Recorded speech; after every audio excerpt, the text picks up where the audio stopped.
Ladies and gentlemen, you are about to experience the spine-tingling reality of the paranormal world. It is a world where unidentified flying objects fly at top speeds across Canadian baseball games and Russia Today news sets. A world of unexplained omni sightings ranging from farmers to even presidents, ladies and gentlemen. A world where alien technology has been reverse engineered for human benefit. Ladies and gentlemen, you are about to enter the Bruce Montalvo zone. That's right. And ladies and gentlemen, my guest on today's program has had firsthand experience with UFO phenomenon. He is Major George A. Filer, a former U.S. Air Force navigator and intelligence officer with over 5,000 hours of flight experience, who briefed generals, politicians in his time regarding the threats and capabilities of our U.S. Air Force. Now, ladies and gentlemen, join me in welcoming Major George A. Filer to our broadcast. Hello, George. Hello, sir. How are you? Hello, Bruce. I'm fine. And, I tell you, I'm no psychic medium, but something told me that you'd be on my show sometime soon. But with all due seriousness, I understand that you gave a lecture at Contact in the Desert, the event. It was titled UFO Experiences Within the Air Force, correct? Tell us a little bit about that. Yes. Well, I was actually on Skype out at the Desert Show, but actually, once I got in the Air Force, I was flying tankers, and we were flying over England. And we had been told that we might be asked to chase some UFOs because the fighters have very short time aloft, and it's right. Make a long story short, it's tough to find them and follow them unless you have a long capability to stay in the air. And we could fly some 16 hours. So obviously we had that capability, and we could fly almost as fast as a fighter. They used to refuel off us every day. Well, in any case, we just finished up refueling in the evening about 8 o'clock, and London Control called us, and we were off on circling the North Sea up by Sandringham. In any case, they called us to would we be willing to chase an unknown, unidentified craft? We said, sure, we'd be happy to. And it was over Stonehenge, which is about the center of England, and they gave us headings to Stonehenge, and as we've descended from altitude, they cleared the traffic away from us, which was a nice feeling. We had priority in our movement towards the UFO. Right. And we knew that it was about 30 miles directly ahead. We got our radar working and shining up on it, and we had this huge radar return. I don't know if anybody's seen the Firth of Forth Bridge in Scotland, but that was one of our standard navigation checkpoints. Mm-hmm. And it's roughly equivalent, to the San Francisco Bay Bridge. It's a big, huge bridge. Right. In any case, the radar return is very standard return that we could see, a long distance away. Matter of fact, you could take off and 200 miles away, you could pick up this radar return. Well, right in front of us is the Firth of Forth or San Francisco Bay Bridge radar return. And that's where the UFO was. So it was obviously a very large object in the sky. And we're looking, of course it's at night, we're looking straight ahead as we're descending. One interesting thing is we got descending so fast that we had to pull back on the power because we're going past our red line. And I often wonder if that's when you're in the chase, so to speak, you're right. Putting the power flat out, and not watching exactly what you're doing because you're chasing something. And we had to pull back on the power. And people probably know that we've lost many aircraft chasing UFOs. And I have a hunch that's one of the ways that it happens, that you're just trying to go too fast to catch up because they have tremendous speed.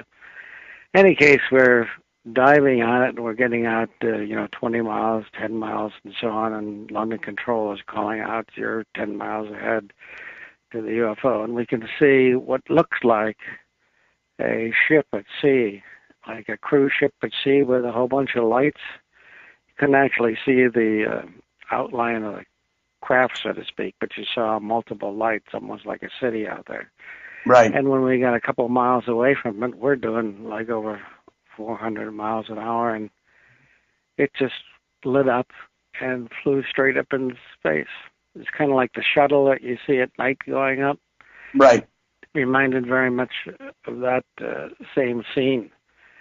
And London Control, well, we said, London, do you have a rocket launch or something? And they said, no, your unidentified has disappeared. Wow. You're allowed to go on with your mission.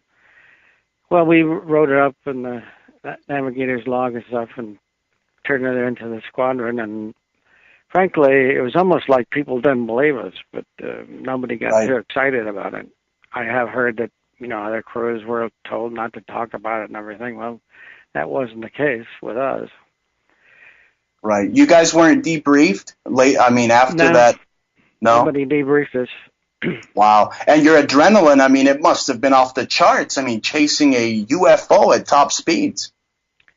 Yeah, we thought it was rather exciting. And well, I could imagine. The interesting part about it is a couple weeks later, there was a dining in at the Officers Club at Sculthorpe, and the speaker was Prince Philip, the Queen's husband. Right.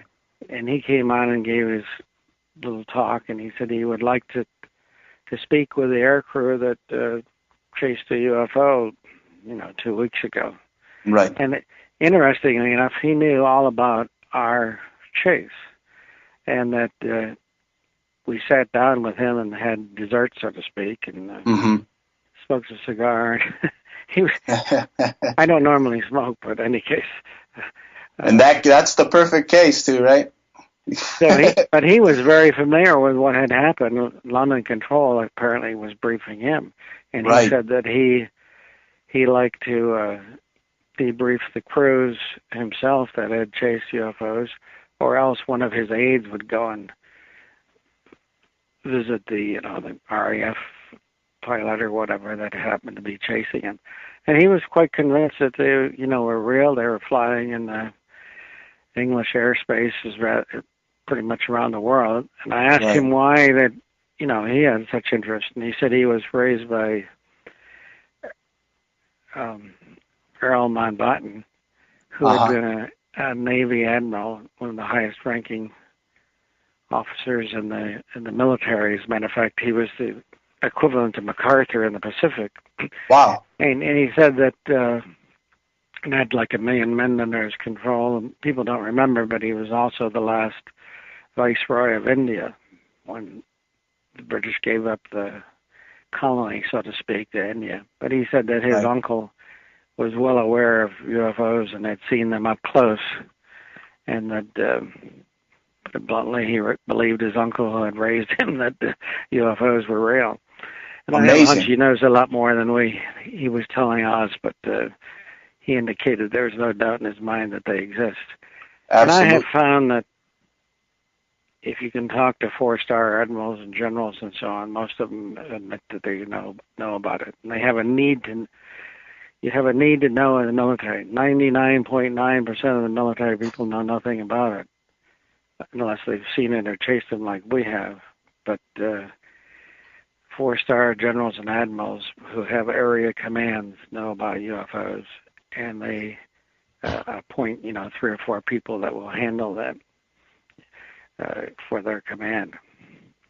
Absolutely. And that brings me to my next question. We talk about generals having prior knowledge. Now, the National Press Club held a meeting this year from April 29th to May 3rd regarding the existence of UFO phenomenon. And like you said, top military brass was in attendance. I believe there were 39 witnesses, and including you, with military personnel, coming forward regarding these encounters. Tell us a little bit about that.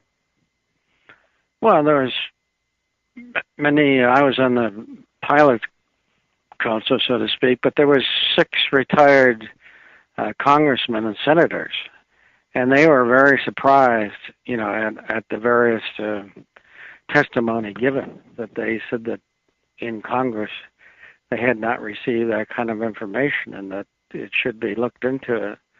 Right. As a matter of fact, they put together a paper that requested that the United Nations examine the whole field. It's interesting that China has asked for a study of UFOs, and that was vetoed by the United States for some reason. Wow. Of all the countries in the world, probably the United States is the one that doesn't want this information brought out. Absolutely. People don't realize that, our news media is pretty much controlled by 6 companies, and that's right. They provide the information that they feel will.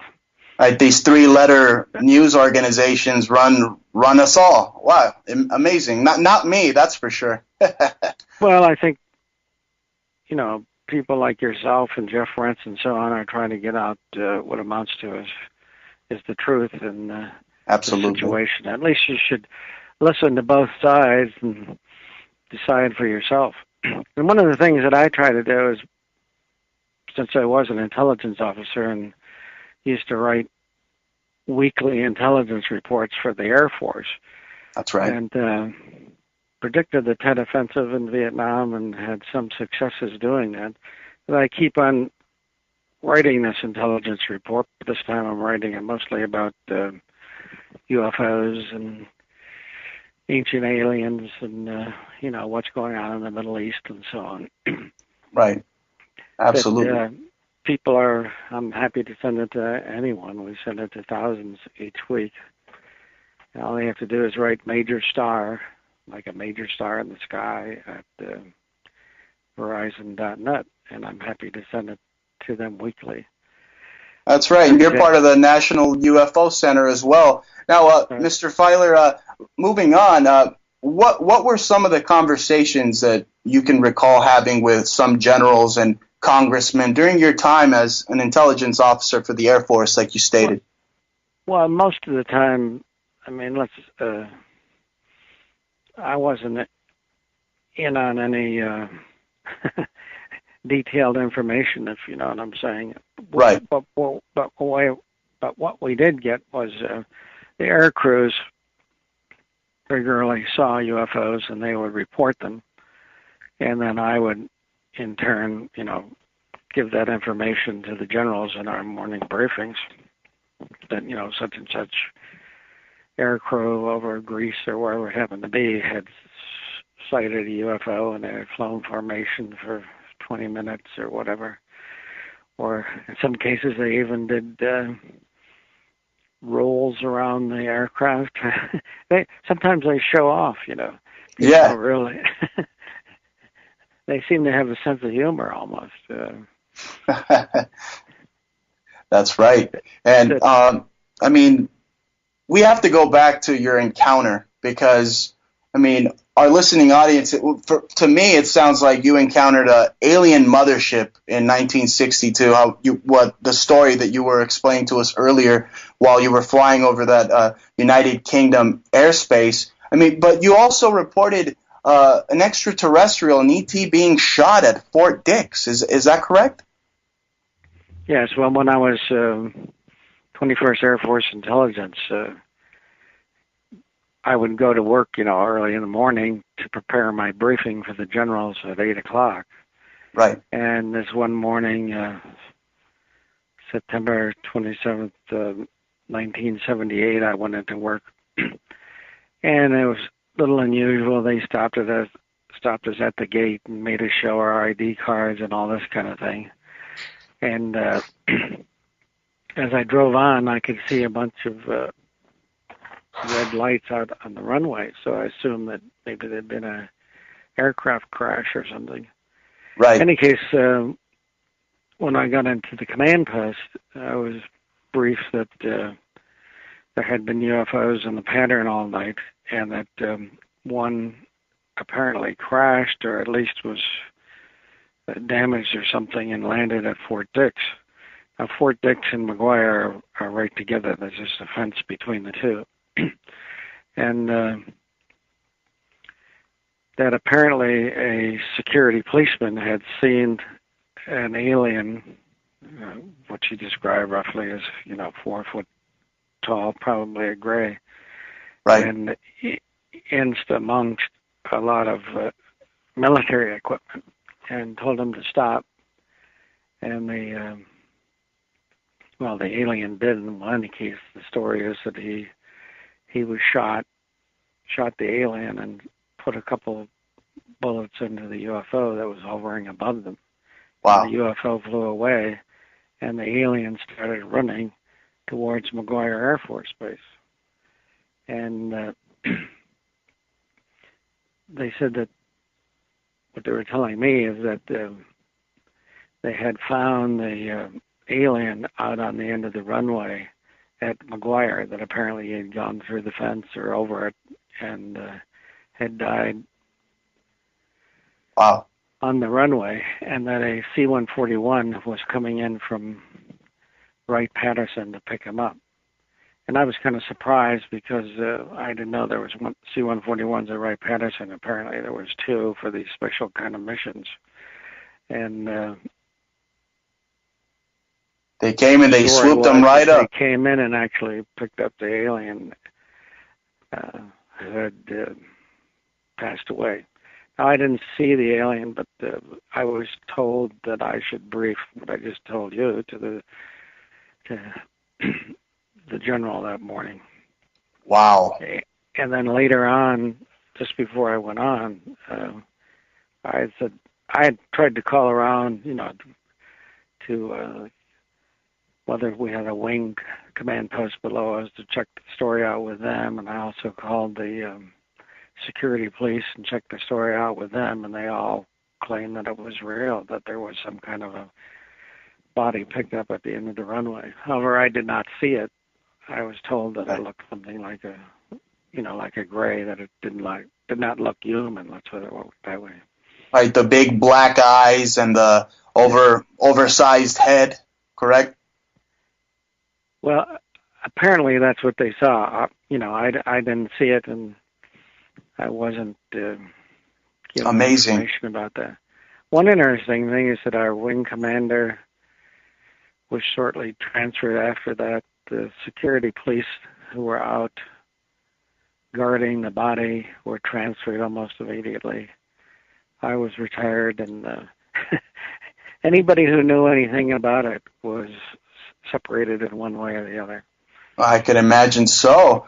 Now, George, the UK, the United Kingdom, I mean, really, it's been a hotbed for alien activity. I know you're probably familiar with the Rendlesham Forest incident, right, where the U.S. Air Force, most of their personnel were eyewitnesses to UFO phenomenon for over 3 days, this being in Suffolk, England, around December of 1980. But what are some of the most active areas for UFO sightings, in your opinion, besides England, George? Well, there's plenty in the United States. Right. We're getting up between MUFON.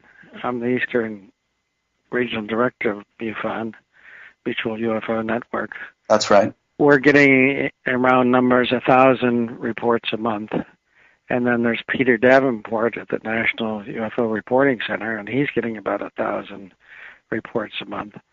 So we're talking in round numbers, a couple thousand reports per month. And when I say reports, generally speaking, you have to go on your computer and fill out, a lot of information and describe it. So it takes the average person like a half hour to fill it out online. So we figure we're only getting, we'll say 20% of the reports or whatever. Right. And we're starting to get a lot of good video and pictures. That I try to carry some of them in my weekly files called Filer's Files. That's right. This week, for example, I'm writing about Giza power plant. I don't know if people have been to Egypt and seeing the huge pyramid there. Right. But there's indications that these ancient pyramids, and there's people who feel that, well, the Egyptians claim they're about 4,000 years old, and other people are claiming they're 10 to 15,000 years old, and they're just found 5 in Bosnia and over 100 in China, and they all seem to be what amounts to is power plants. They generate power within themselves and still generate power today, even though they're thousands of years old. That's right. So the question is, well, what's the power for? Well, I think that it was used for what we refer to as UFOs. That most of them have flat tops, or you can just hover above them, and there's power that's generated from within the pyramid and the surrounding area. Electrical energy and other types of energy, right. Hydrogen and oxygen and electrical energy and gravitational energy is absorbed by the UFO and takes off. Now, people don't realize that even today, one of the common sightings of UFOs is hanging over power plants or, these huge power lines that come through. And right. we get reports on a regular basis of the craft sitting over those power lines and what looks like they're taking the power. So I live in New Jersey and not far from the Salem nuclear power plant. And when we see a UFO over the power lines, called the power plant and said, have you lost power? And they admit to losing a great deal of power. Now, they don't think it's necessarily from the UFO, but they do know that they are losing power. And I, informed them that UFOs might be taking this information.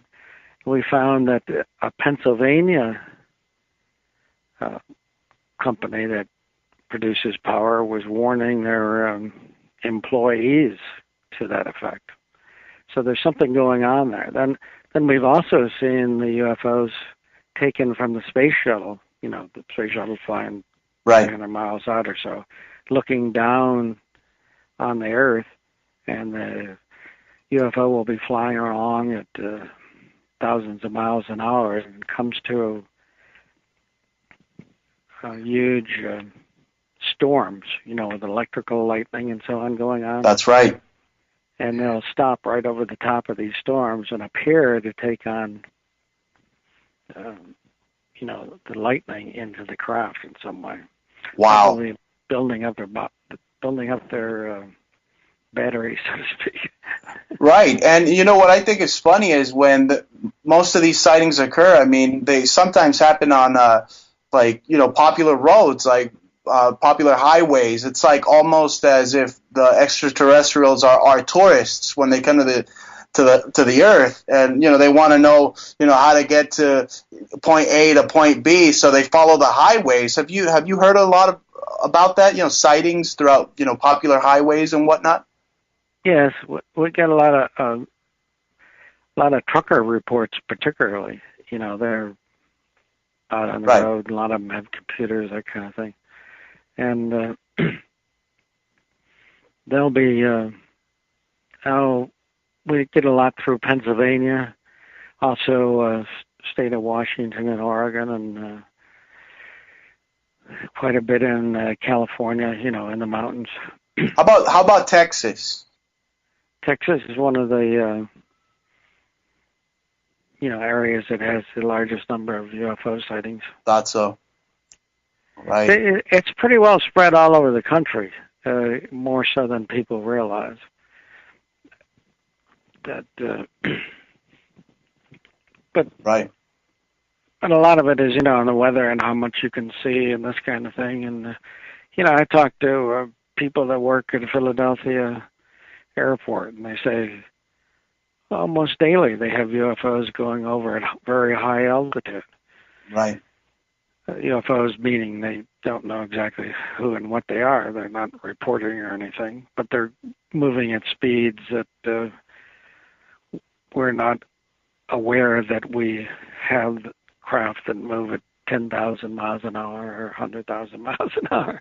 Absolutely. But, Mr. Filer, sir, do you think that some of these eyewitness reports could also be maybe military, aircraft that we've reverse engineered? I mean, because the government is at least, I want to say, 50 years ahead of the population in technology. I mean, could these very well be military aircraft? I mean, most of what we would call UFO encounters?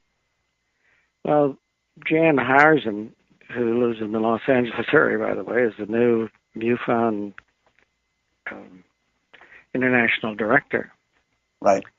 And I think it was UCLA that he was graduated as a nuclear engineer.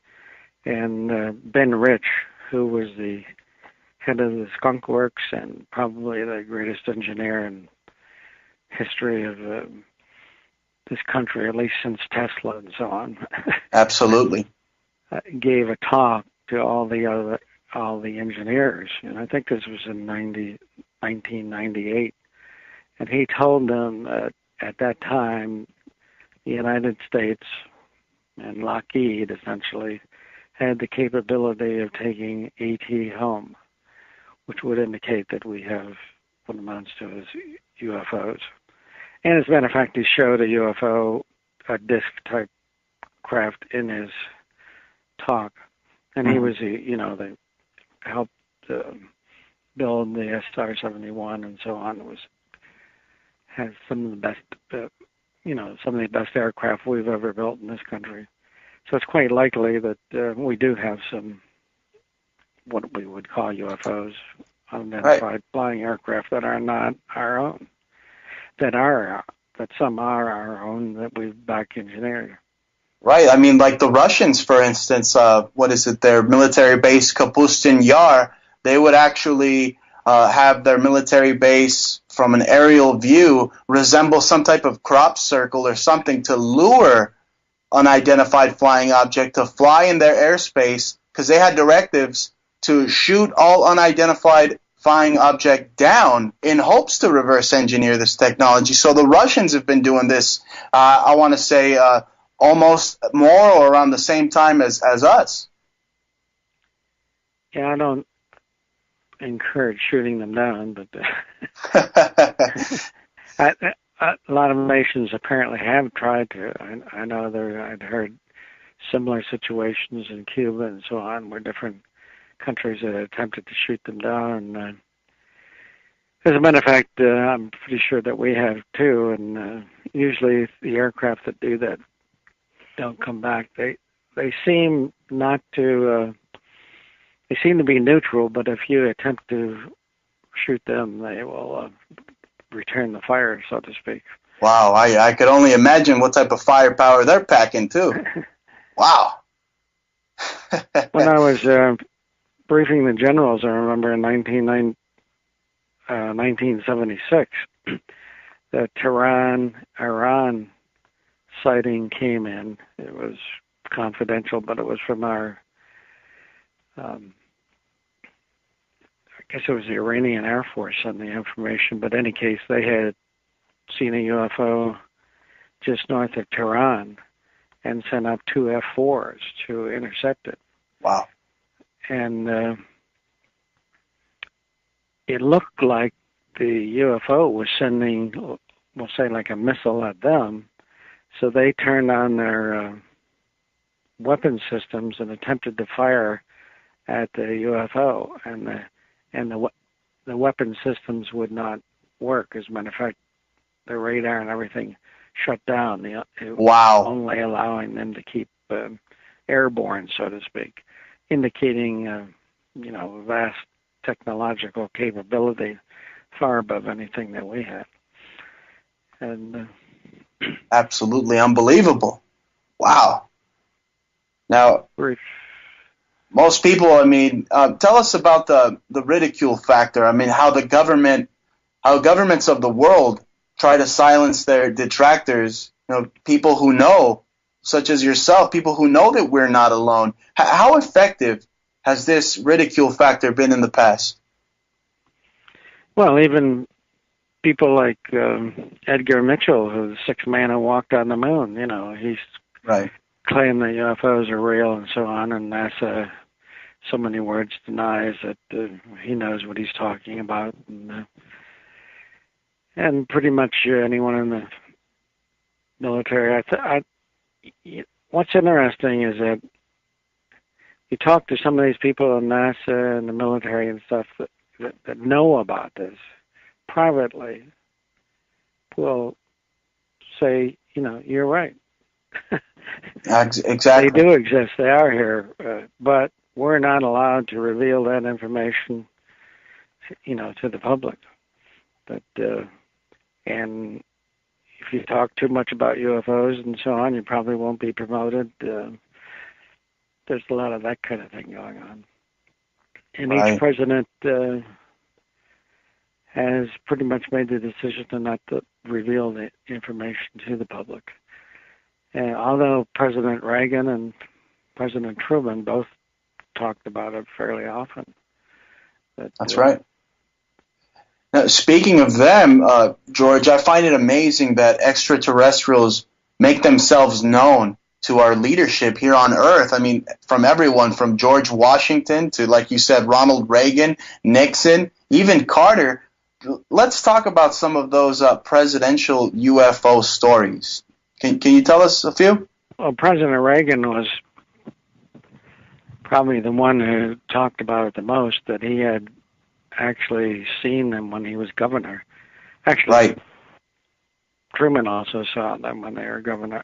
He was chasing one down, just like you were, right? I mean, he ordered the pilot, hey, follow that UFO now. Yeah, that he felt it was, something that should be followed and chased. That he and his wife saw it, and apparently told a lot of, the important people in Hollywood, that kind of thing, that UFOs were real, and they had seen one and chased it, and so on. And then when he was in office, he made several speeches indicating that, UFOs existed, and that several comments to the effect that, if there was a force, from outer space, that all the nations of the world would unite and fight them together. Interestingly, it wasn't too long before the Soviet Union ceased to exist and Russia existed, and that now our astronauts are aboard the ISS, International Space Station, which is really run by by Russia now. Incredible. There's a lot of interesting situations that the Soviet Union stopped existing. I've talked to colonels in the Soviet Army, said that there was no real problems that they could see, that all of a sudden the Soviet Union seemed to stop existing. That may have had something to do with the president, Khrushchev, getting together and deciding that we were going to fight certain aliens. Right. He stated that, is there not already an alien force among us? Right. But the news media didn't care much of that, but it is available, that you can see it online and so on. Right. Even Nixon. I mean, Nixon was good friends with, the guy who popularized "pow" right in the kisser. I mean, Jackie Gleason. Right. Isn't there a story about Jackie Gleason asking Reagan for permission to see the bodies of UFO? Did that really happen, or is that a rumor? Well, I was told it really happened. Right. It happened that the company that I worked for after I retired from the Air Force owned some like a apartment building. And my wife went down there with the owner of the company. The ladies would go down and spend a week or so in Florida, but it was right next to Jackie Gleason's area that he owned, and Jackie Gleason's wife and their friends who were kind of like movie stars. I can't think of the title if it was a name, but there was a trucker series that was at the pool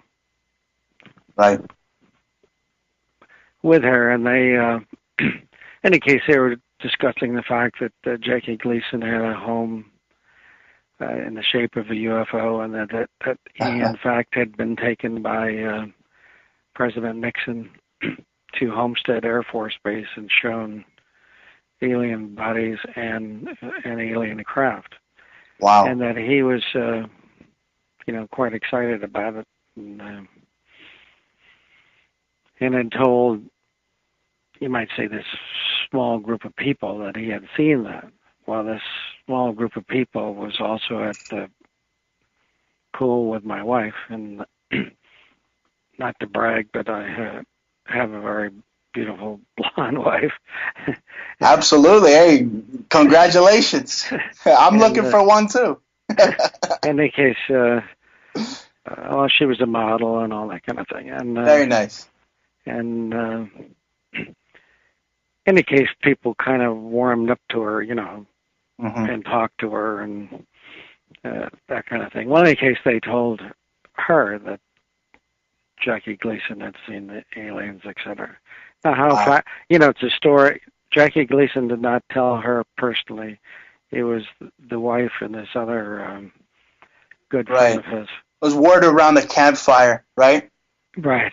Well, I've also heard, so many rumors out there. I've been watching this wonderful new show that's narrated by John B. Wells of Coast to Coast, Unseen Alien Files. He said that, he narrated that actually Nixon showed up at Gleason's door and took him to go see this restricted area, these aliens that were deceased.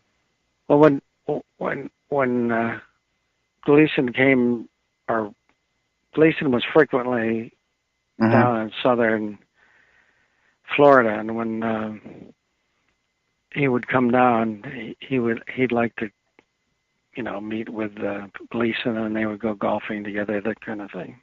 Right. And usually there were some, TV stars or that apparently Nixon enjoyed being with these, prominent people. Right. And got along with them, that kind of thing. And I don't know how anybody could get along with Nixon. Apparently he did them favors.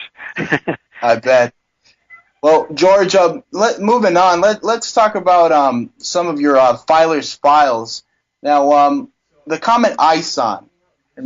People have been talking about they recently witnessed two suns in our orbit.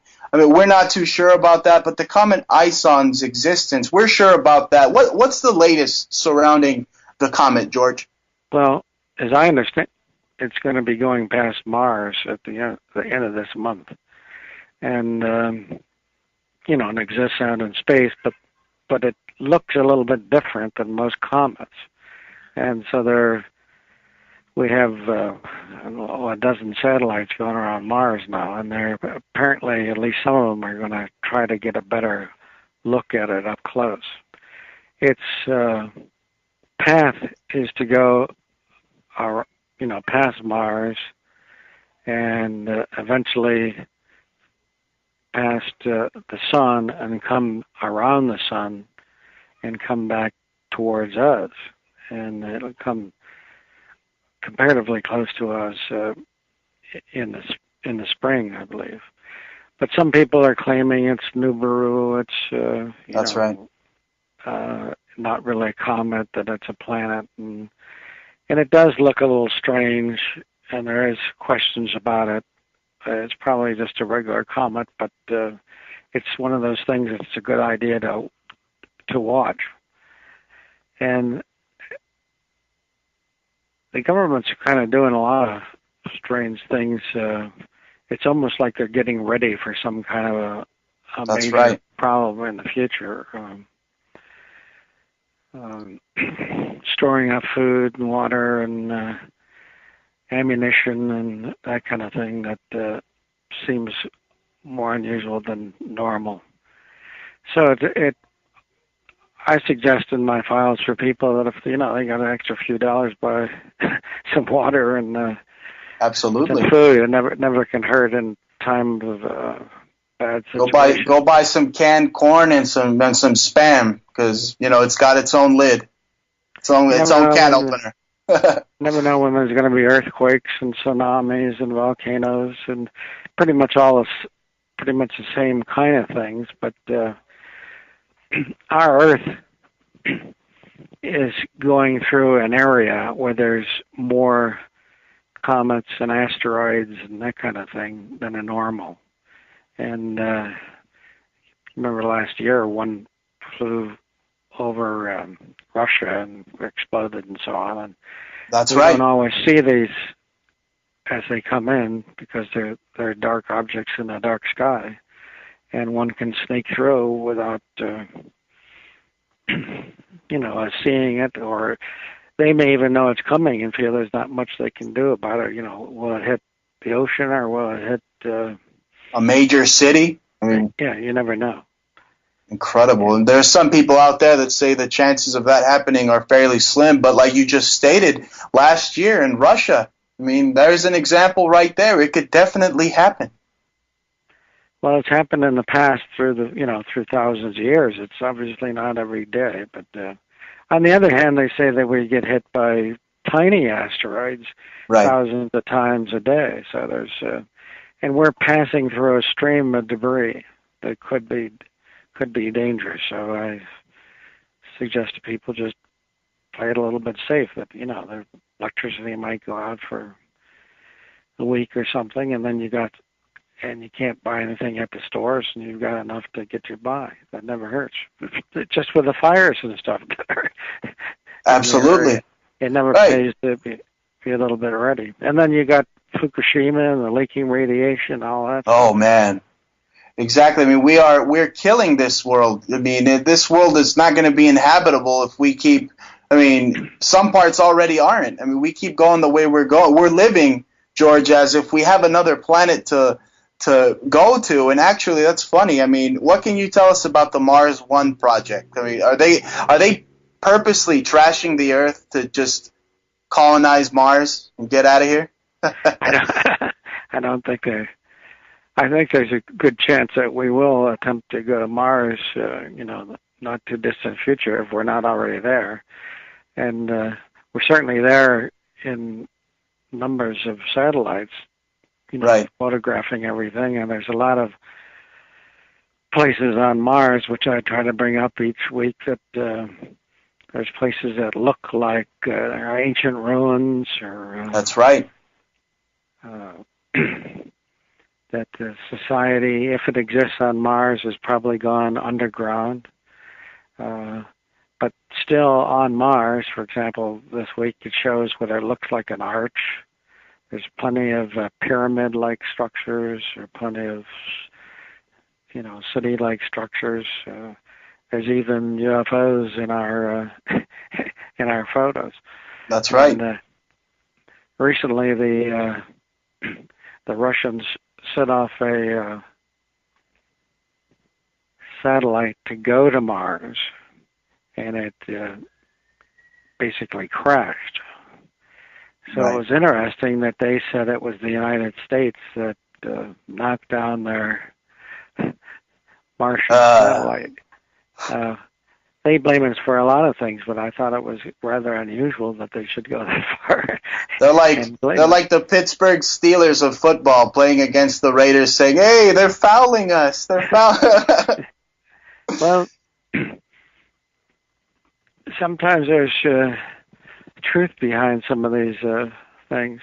That's right. So in other words, even though it's not mentioned in our news media, it's one of those things you should be aware of, and then start weighing the evidence. Wow. You're absolutely right. Now, Mr. Filer, we are unfortunately coming to an end. Tell our listening audience where they can find more of you, and I mean where they could even put down that they saw a UFO, make a report. I mean, they can do that at your website, correct? Yes, the National UFO Center, or at MUFON headquarters.com. Any case, it's important to report these things that you see. Or you can just send me an email at majorstar@verizon.net, and I'm happy to send you my intelligence files each week called Filer's Files. They're free, and people say there's a lot of good information in them. And one Absolutely. of the things that we've found is that if you're interested in UFOs, many of your friends think it's all a bunch of nonsense. Well, you just buy files and say, here, this is what an Air Force major thinks.